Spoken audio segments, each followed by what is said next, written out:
Hello karate family.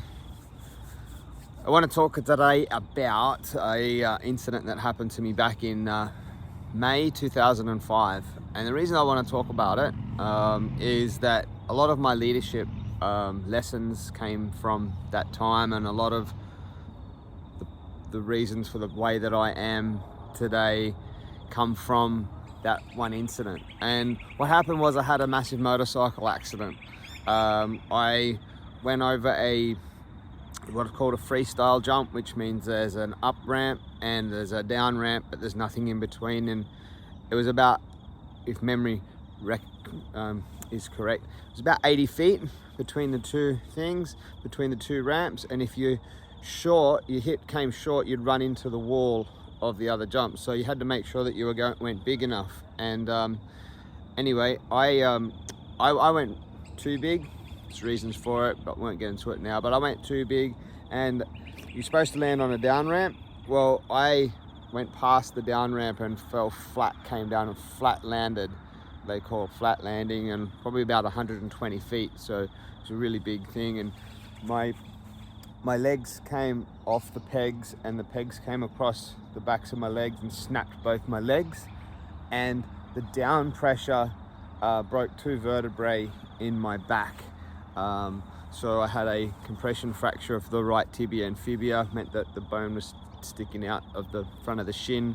The left ankle was smashed to pieces.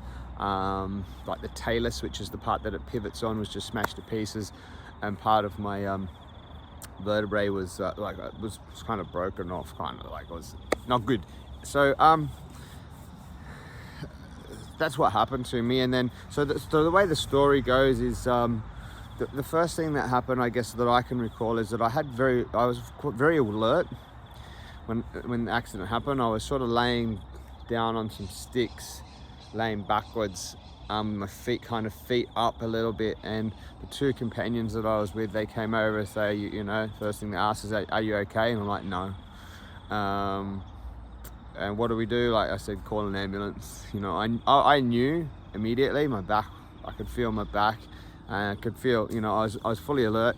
They sent an ambulance. One ambulance sort of came. It was in a kind of tricky terrain to get into, so it took them a while to get there. That ambulance was kind of out of their depth. They sent another one out of their depth. Sent another one. Finally got some, guys in a four-wheel drive that were pretty serious, and they were kind of went, "Okay, we're calling the helicopter." I just remember like laying there and like the helicopter hovering, like blowing, and this guy came out of the helicopter, and he was like, I don't know, he was just like a surgeon. He was wearing a completely different outfit, and he dropped down, and he's like, one of the very first things he said was like, "I'm gonna knock him out." I remember him saying that, and I was like, yes. I was like, thank God for that, Anyway, so he put me to sleep at that point. So that's the last thing I remember is the helicopter flying over. And then I rocked up in hospital, or I came to in hospital, I should say. And obviously high as a kite, I've just sort of come out from, being knocked out, like completely knocked out, and had my phone there, and I thought, well, I better let someone know. So, and the way I recall it is I phoned up my dad, and I said, "Oh, Dad, hey, had a bit of an accident, but I'm okay. If it doesn't kill you, it makes you stronger." So I just had a pretty robust attitude at that point in time. So if we leave it there for a bit and I go back and just explain where I was in my life, it was, I've been training now for about just over 3 years, very seriously, 3 times a week, training, teaching multiple times a week. I've been doing a lot of stuff. I was in peak physical condition. I was a first Q. I've been a full-time student there now for over 3 years, and I was young and strong and robust, and like I could do the splits. I was super flexible. I was quite strong. I was already strong before I started karate, but then I had my karate fitness and my karate. So I was in a good place, both physically and mentally, and so my first reaction was automatic. It was like, if challenge, it's not a problem, it's a challenge. If it doesn't kill you, it'll make you stronger. I've changed that now to, if it doesn't kill you, it'll make you stronger if you decide it will. So so I was in a pretty good place anyway. So I've called my dad up and I've gone, tell him, look, I've had an accident, and don't worry, don't stress, it's not too serious. If it doesn't kill you, make you stronger. I guess I wanted to put his mind at ease, but I wanted to tell him that there was an issue and that I was in Wollongong Hospital, etc., etc. Anyway, that night, because my right shin was a compound fracture, which again means that the shin was sticking out out of my bone. And this wasn't because I didn't have protective gear on. I had the latest, greatest, best boots you could have, and if I didn't have them on, I never would have walked again. That's a certainty in my mind. So that night they had to put me in. Had to go in for my first operation. They put a pin down through my shin. They take the kneecap back. They put the pin down through your shin to hold that bone together. That was my tibia, my fibia, which I believe is the bone at the back. I'm a bit rusty since it's been a while, but fibia, I think that tibia is the front, fibula is the back. They plated that, put a number of screws in that. And that was all on my right leg, and also my right ankle was broken. So they put a big screw through my right ankle. I still can feel the screw hangs out a bit on the right ankle, and there was 5 bones in my foot that were broken. There was nothing they could do about that. So they did all that work to that leg on the first night, and then I woke up in hospital in my own room the next morning, probably about whatever time it was, and I was in a room, solitary confinement. I was in my own little room, and reality hit, and it hit so hard. I was in all sorts. I was scared. I was worried. I was alone. At this time, none of my family's there. Like, I'd called my dad the night before and basically said, I'm, hurt myself a bit, but I'm alright. So none of my family was there. They were off hundreds of kilometers away. Dad was in Sydney, and my mum and everything were off in Tumut, and it takes time to get things happening. And so that first day in hospital, I just remember calling on a few people and just saying, hey, I'm buckled, come and help me. I don't know what's going to happen. At this point, like, doctors and nurses and so forth are starting to tell you stuff like, you're in bad shape, you might not be able to walk again, like, you've busted, you've broken your back, you've broken both your legs, this is that. Like, it's just a big negative. Anyway, tough time. And then that first week in hospital, obviously, some family ended up coming and seeing me and all that sort of thing, and things, from that side of things picked up. But I just remember I remember one day in that first week where I actually had told the doctors, just stop. They come in, they go, you might not walk in, this might not happen again, and I'm just like, get out. I'm not hearing you, I'm not listening to you. And they thought I was in denial. They thought I didn't realize the seriousness of this situation. It wasn't that at all. I totally understood. I just knew that if I was going to get through this, that I had to have a positive mental attitude, and that I was gonna conquer whatever came towards me. It's a challenge, and I was going to meet this challenge head on. And don't talk to me about not being able to walk. I will walk. I will do this. I will do that. And they're like, so they thought I was in denial. Wasn't that at all. So I remember telling the doctors to get out of my room. Anyway, that first week was pretty tough because my left, even though my right foot, that right leg and right ankle, I had 2 broken bones, like my shin was broken, my ankle was broken, 5 broken bones in my foot. They fixed that on the first night and they pinned it.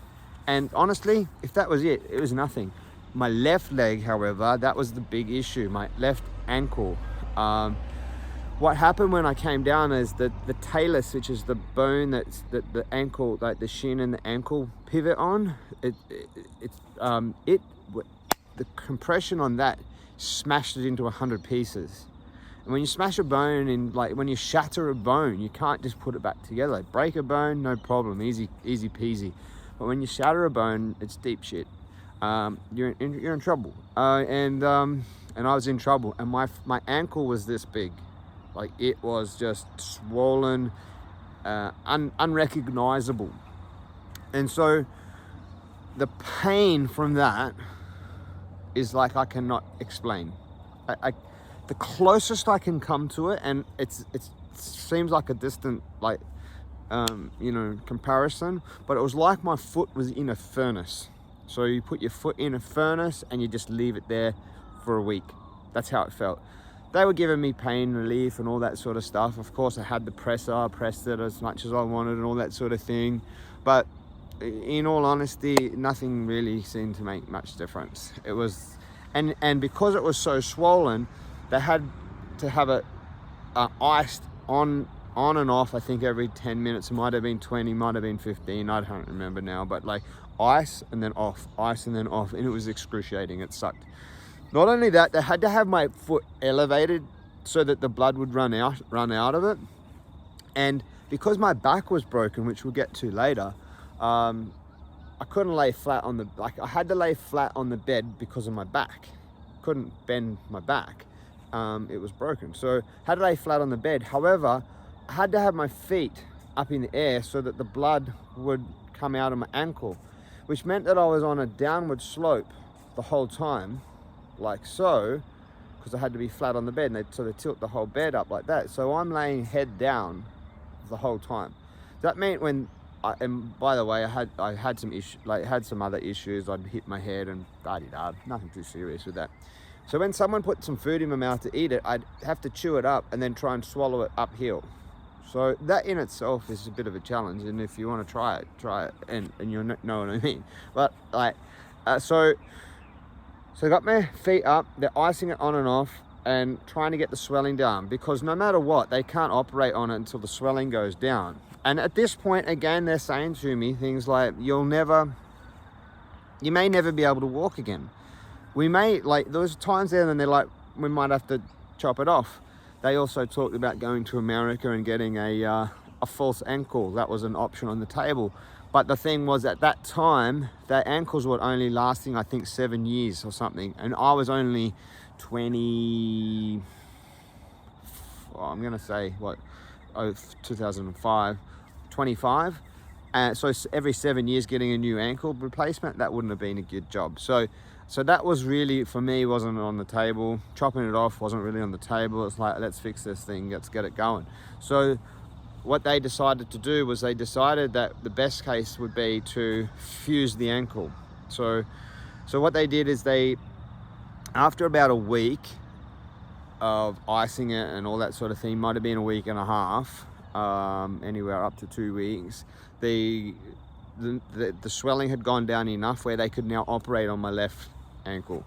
And what they did was they took the edge of, when your ankle hangs out at the side, they took that part off my ankle and used that piece of that bone as a bone graft, and they grafted the top of my foot to the bottom of my shin bone across the talus. So where it used to pivot, they've grafted it so that the bones would grow together and just have a solid joint. So that's why when I walk with a limp, and I kind of rock, because there's no ankle joint whatsoever. I do not have an ankle. And so when they grafted it like that, they also got a pin, and they jammed the pin up through my heel up into the shin to make sure that it wouldn't move, right? Because you have to hold it solid while the bones grow together.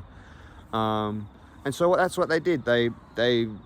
And again, that's not too bad. It's bad, but it was done within, say, 2 weeks or something. It was about 2 weeks in now. By that time, some other stuff has happened. I've moved out of my solitary confinement. I've moved into a normal ward with 3 other beds in it.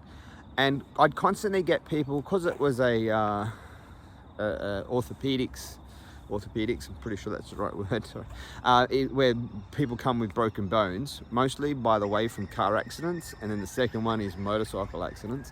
But they'd come in with a broken leg, you know, poor them, by the way. But they come in with a broken leg, and the way they spoke to the nurses was unbelievable. They almost they thought they were they in this really bad situation, and they spoke to the nurses like that they were their slaves. They'd ring their buzzer for the smallest of things, and they just spoke to them so what I considered rudely. And there was 3 or 4 maybe times when I remember sitting across the bed, buckled, like giving these guys a pep talk. I'm like, guys, if you want them to help you, why don't you try speaking to them with a bit of respect? You know, you get more bees with honey than you will, with these, demanding sort of things. And it just frustrated me because it upset the nurses. And then obviously the same nurses are looking after me, and I'm helpless. Like, these clowns could get out of bed to go to the toilet, whereas I'm laying on my back on a thing like this, and if I need to go to the toilet, the nurse has to bring a bedpan in, lift me up, put the bedpan under me, and then I do my business, and they have to come and get it and take it away. There's no getting out of bed for me. So I want to look after these people. So things that I would do would be like, some friends would come in and bring some chocolates and all that sort of thing. Now, when I went into hospital, I was really healthy. When I came out, maybe not so much, but like, I was eating super clean at the time. So they'd bring me in chocolates and that sort of thing. I would then use those chocolates, I'd repurpose them and give them to the nurses. I didn't have much to give, but the little bits that I did, like having a good attitude and speaking nicely to them and respecting them and all that sort of thing, really helped me.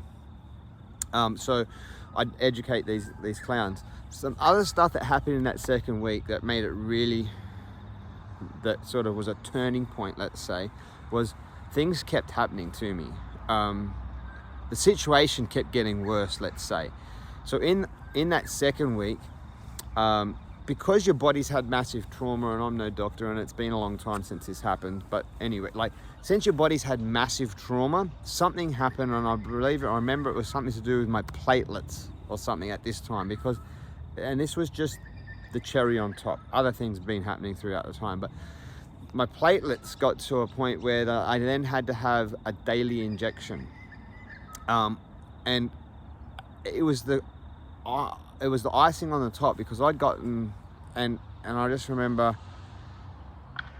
it was getting really frustrated in my head and getting really down, and then then another problem would happen, and another problem would happen, and then another issue would happen, and then I was getting down, depressed, struggling mentally. And then what happened was I just had a mind shift through necessity, I guess. And I just went, you know what?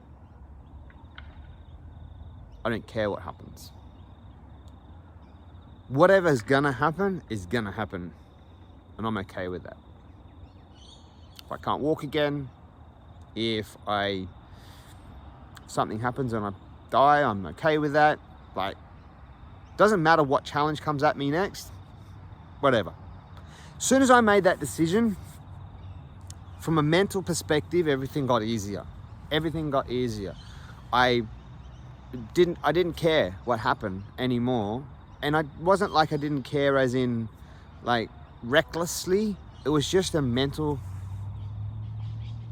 construct that came into my that I was able to adapt to, and that meant that whatever happens, that's okay, that's cool, you know, I'll get through, I'll do whatever's the best thing that can happen. And that's almost what we call, like what I like to refer to as like the attitude independent of circumstances. We don't always have to have a positive attitude. It's not, well, that's not what I mean. We don't always have to be excited about what happens to us, because that would be stupid. When something bad happens to you, to be excited about it would be stupid. But you can have a positive attitude towards what you don't like. So if something happens that's, you know, that you're not wanting to happen, just have a positive attitude about that, dealing with that. So you don't have enough money, you're not excited that you don't have enough money, but we don't have enough money, we're going to get through. Like, we have to have a positive attitude about what's happening to us. Anyway, I learned that really helped me a lot at that point there, in that laying in that hospital bed week 2. So from week 2, where do we go from there? So I've finally, say end of week 2, moving to week 3, I've got my ankle fixed, my right leg's fixed, that's good. Now we can start focusing on my back. Okay, swelling's sort of gone down. What are we going to do there? Well, we can do nothing. I can lay like this for 6 months, hopefully it repairs itself. But then maybe after 6 months, then you'll have to go and get an operation anyway. So there was 2 vertebrae that broken, 2 vertebrae broken in my lower back, thoracic, I think it's 11 and 12, T1, right, a mental blank. Right, just up, about 4 up from my tailbone, my mid-lower back, is 2 vertebrae broken. We went up 2, down 2, fused 4 together. So I think it was like something like 8 screws, 2 rods, 2 plates, and so the 4 vertebrae fused and do not move at all. That was to hold them totally still so that they could heal. And then at a later stage, if we wanted to, we might be able to take them out. But the main thing was just to get it fixed and get me off this seesaw flat bed. Anyway, so I'm 3 weeks in, and I'm scheduled. As anyone that's had an operation knows, when you go in for an operation, they starve you so that you got no food in your stomach, blah blah blah, and you go through the whole process. So the back guy, I can't remember what they're called now. I used to know all these terms, like 6 weeks in hospital. It was like I knew every painkiller's name, I knew all this stuff. 20 years later, who cares? But anyway, the back guy, the guy who specializes in doing back operations, he only worked in the hospital on Wednesdays.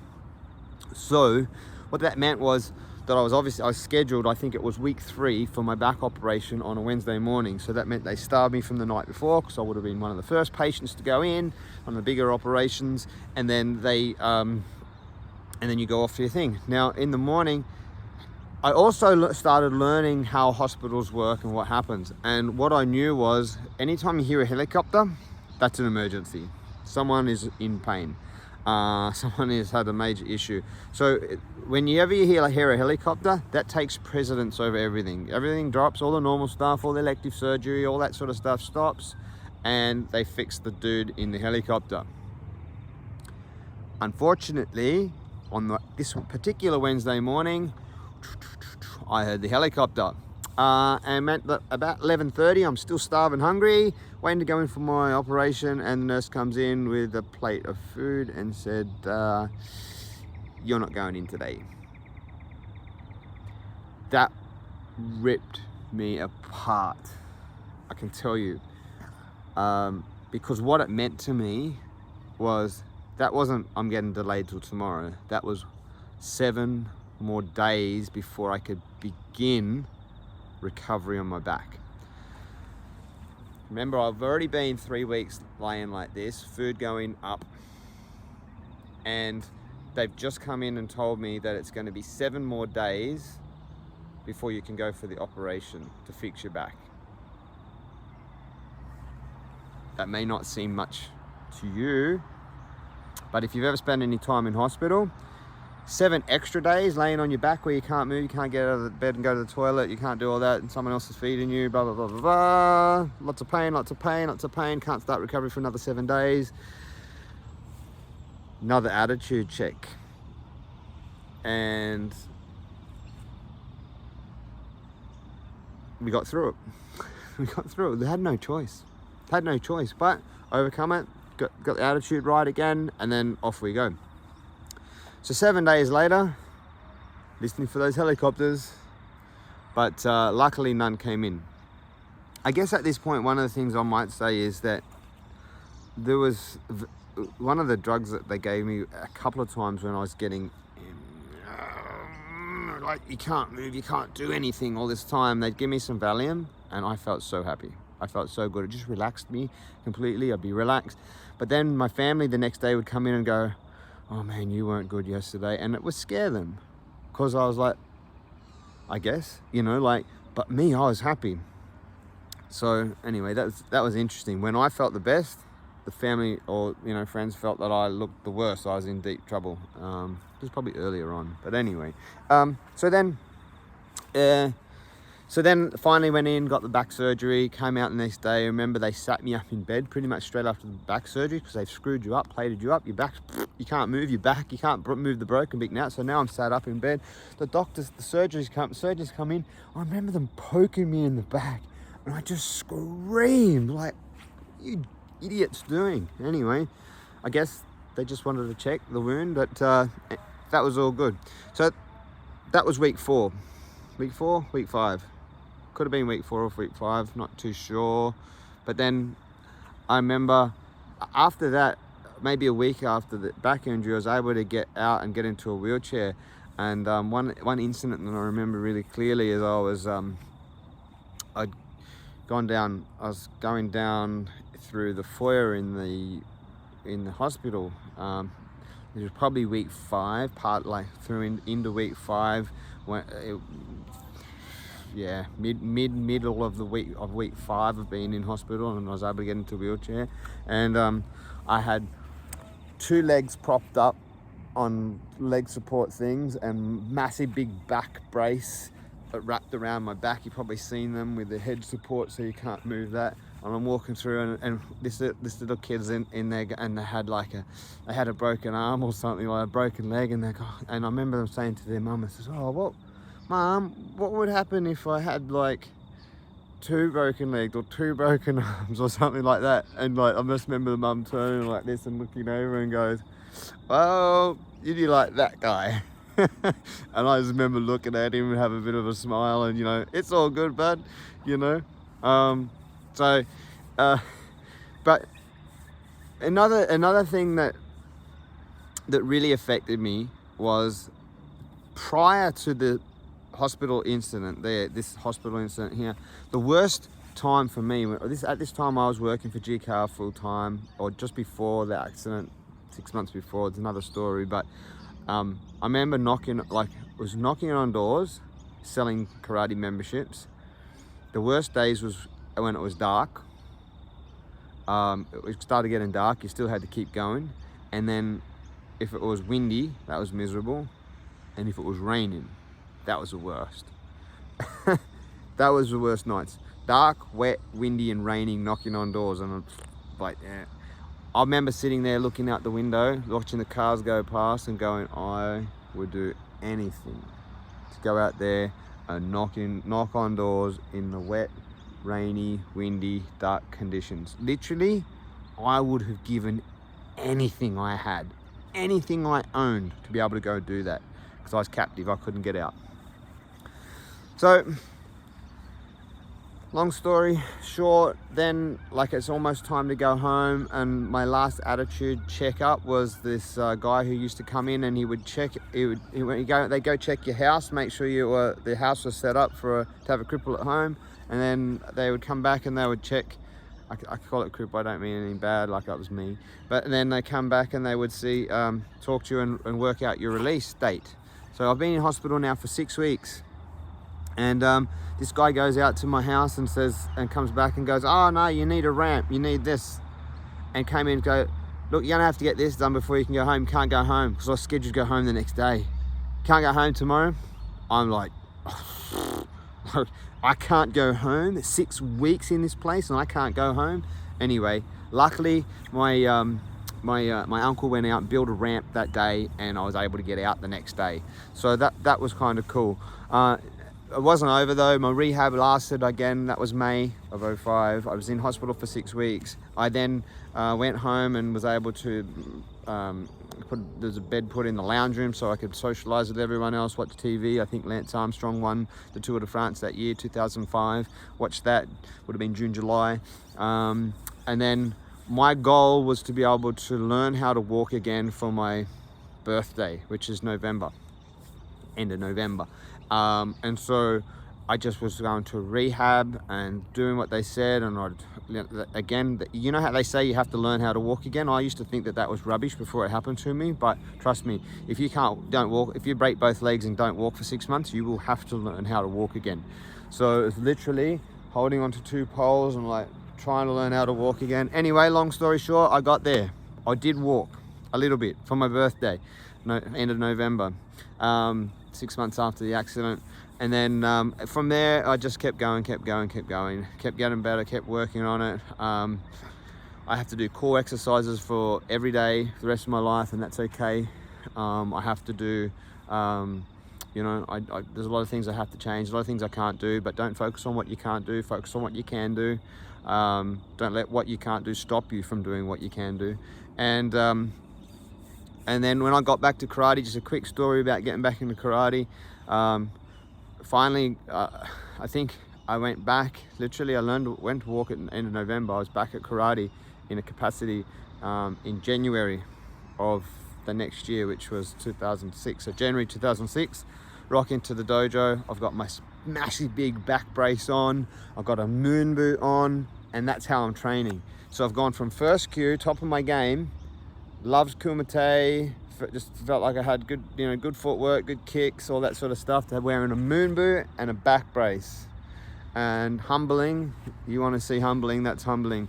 And just slowly got back to training. At some period after that, I remember pulling that moon boot off and throwing it against the wall one day, and just went back to having a sand shoe on, or a jogger on that foot. And then eventually I got that jogger off, and now there's probably many of you that haven't been around karate as long that may not have even realized that I'd gone through that stuff, and that's why I share it, because there was a long time when I didn't talk about it at all. Just like, yeah, something that happened to me. I don't focus on the negative stuff, I focus on the positive stuff. Let's move forward, don't worry about it. But it's important, I guess, as I'm doing these series of videos, a lot of the stuff that I pick up has come from there. And if you think that, like, you all have massive challenges in your life that you have dealt with and have to deal with, and I want you to know that that incident in 2005 is singularly the worst thing that ever happened to me, and on an equal scale, the best thing that ever happened to me. It's all an attitude. I can tell you why it's the worst. Well, it's obvious why it's the worst. It was pretty bad. The best, I know that if I can overcome that challenge, I can do anything. No matter what challenges I'm faced with in life, from that point forward, I can deal with it. I can move forward. And that's a confidence that you can't buy. That's a self-belief that you can't buy. So it was the best and the worst that ever happened to me. So I know people that have had, well, everybody has had mad challenges that have happened to them. By the way, just to finish off that story, I went on to go get my black belt, and got my black belt, and many of you know I've kept training a fair while since then, and continued and got some more gradings and so forth. But you move through from that challenge, and you use, many people have a challenge and they look back at it as a reason or a crutch to lean on why they can't do something. But use it, change this, just flick the switch, change it, and use it as the reason why you will succeed. Take the strength from that. If you can deal with that challenge that you've had to overcome, put that and believe that you can move forward, and use it as a power, as a strength, and push through. Use it to help, and hopefully this is, I'm able to relate to you with some of your challenges. Your challenges won't have been the same as mine, but you can understand challenge is challenge, and using that challenge to move forward and to be able to overcome future challenges. I truly believe that although it's the worst thing, it is the best thing that ever happened to me. It's made me who I am today, and hopefully it's able to help me help more people achieve what they want to achieve. My passion and my reason for being, my why for being on this spinning planet, is to help other people become the best version of themselves, to help people become the best version of themselves.